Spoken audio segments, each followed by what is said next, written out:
Hoy vamos a desgranar un artículo fascinante de Carlos Abel Olivera, uno de esos que te obliga a replantearte cómo una nación se ve a sí misma. Y para empezar, el autor nos lanza una imagen potentísima. Nos pide que pensemos en un ejército griego, todos a una, formando un muro de escudos y lanzas. ¿Y por qué? Bueno, porque esta idea de unidad, de fuerza deliberada, es la clave que va a sostener todo su razonamiento. Es una imagen que hay que tener en mente. Entonces, ¿qué pinta un ejército de la antigua Grecia en un debate sobre el Uruguay del siglo XXI? Pues aquí está la clave del asunto. Lo que el autor nos viene a decir es algo radical, que la forma de un país, su estructura, no es algo que venga dado por el destino. No, para nada. Es una decisión, una elección consciente. Vale, pues vamos al lío. Empecemos por el primer gran pero que se le suele poner a la idea de descentralizar Uruguay, y es uno que salta a la vista: la tremenda diferencia, lo que el autor llama asimetría, que existe entre sus distintas regiones, sus departamentos. Y fijaos en esto, porque los números hablan por sí solos. Por un lado tenemos Montevideo, con más de 1 millón de habitantes. Por otro, Flores, que apenas llega a los 26.000. La pregunta que se hacen muchos es evidente, ¿no? ¿Cómo es posible que lugares tan dispares puedan gobernarse con las mismas reglas de juego? A primera vista, parece un problema insalvable. Pero aquí es donde el autor da un giro de guión. Sostiene que esta forma de ver las cosas es sencillamente un error, que estamos enfocando el problema desde el ángulo incorrecto. Y para demostrarlo, nos pone sobre la mesa unos ejemplos que dan que pensar. Luxemburgo, Liechtenstein, Islandia, fijaos en las cifras. Son países soberanos, increíblemente prósperos, y algunos tienen menos habitantes que ciertos departamentos de Uruguay. ¿Cómo se explica esto? Está claro que el tamaño, por sí solo, no parece ser el problema. Y aquí llegamos al meollo de la cuestión. Lo que nos dice el autor es que la soberanía, la capacidad de autogobernarse, no tiene que ver con cuánta gente vive en un sitio. No, es un problema de diseño, de arquitectura jurídica. Se trata ni más ni menos de cómo están escritas las reglas del juego.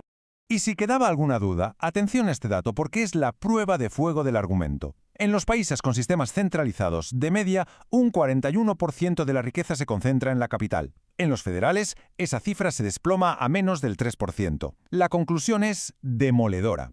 Esa simetría de la que hablábamos no es un fenómeno natural. Se crea, se construye a través del sistema político. O sea que el autor le da la vuelta por completo a la tortilla. Ese desequilibrio tan bestia no es un obstáculo para cambiar las cosas, es la razón principal para hacerlo. No es un síntoma que nos impida buscar una cura, es la enfermedad en sí misma. Vale, desmontado el primer argumento, vamos a por el segundo. Es uno más cultural, si se quiere. La idea de que, a Uruguay le falta la historia adecuada para un sistema federal. La lógica detrás de esto es que los sistemas federales suelen nacer donde hay grandes diferencias culturales, conflictos históricos, cosas que en Uruguay, con una cultura bastante homogénea, pues no se dan. Por tanto, concluyen algunos, lo natural para Uruguay es ser un estado centralizado. Pero una vez más, el autor no está de acuerdo. Y para rebatirlo, usa una analogía del mundo moderno que es sencillamente genial. Ahí está. ¿Verdad que es potente? Lo que nos está diciendo es que pensemos en las instituciones no como reliquias de museos, sino como tecnología. Son herramientas para organizarnos, y cualquier sociedad puede decidir coger la herramienta que mejor le funcione, sin importar si la inventó o no. Y es que, además, la historia nos demuestra que no hay un solo camino. No todos los sistemas federales nacieron de la unión de estados separados. Ahí está el caso de Brasil, que era un imperio centralizado y, por decisión propia, se transformó en una república federal. Es la prueba de que es una elección política, una posibilidad real. Y una vez desmontados los grandes peros, el autor cambia de tercio. Empieza a dibujar un boceto de lo que sería posible si cada departamento tuviera autonomía de verdad.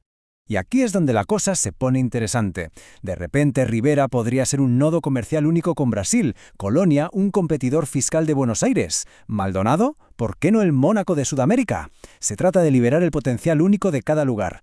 La idea es que, con libertad para decidir, las posibilidades son casi infinitas. Y todo este recorrido nos lleva a la conclusión final del autor, a su idea principal. Y es una que va más allá de la política o la economía. Es algo más profundo, que tiene que ver con la mentalidad. Es una frase dura, ¿verdad? Lo que sugiere el artículo es que, al final del día, el mayor muro a derribar no está en los datos ni en los libros de historia, está en la cabeza. Es esa voz que dice, esto es imposible, siempre ha sido así, no se puede. Y para cerrar el círculo, volvemos a la falange griega del principio. El autor nos recuerda las guerras médicas. Los griegos, infinitamente superados en número, se enfrentaron al vasto imperio persa. Y contra todo pronóstico, ganaron. No fue por sus recursos, fue por una convicción, una voluntad de hierro de defender su forma de vida. Fue una victoria de la pura determinación. Y con esa imagen en mente, el artículo nos deja flotando una pregunta. Una pregunta muy provocadora que, la verdad, va mucho más allá de Uruguay. Y la pregunta es esa. ¿Y si el mayor obstáculo, el único real, es simplemente la falta de convicción de que el cambio es posible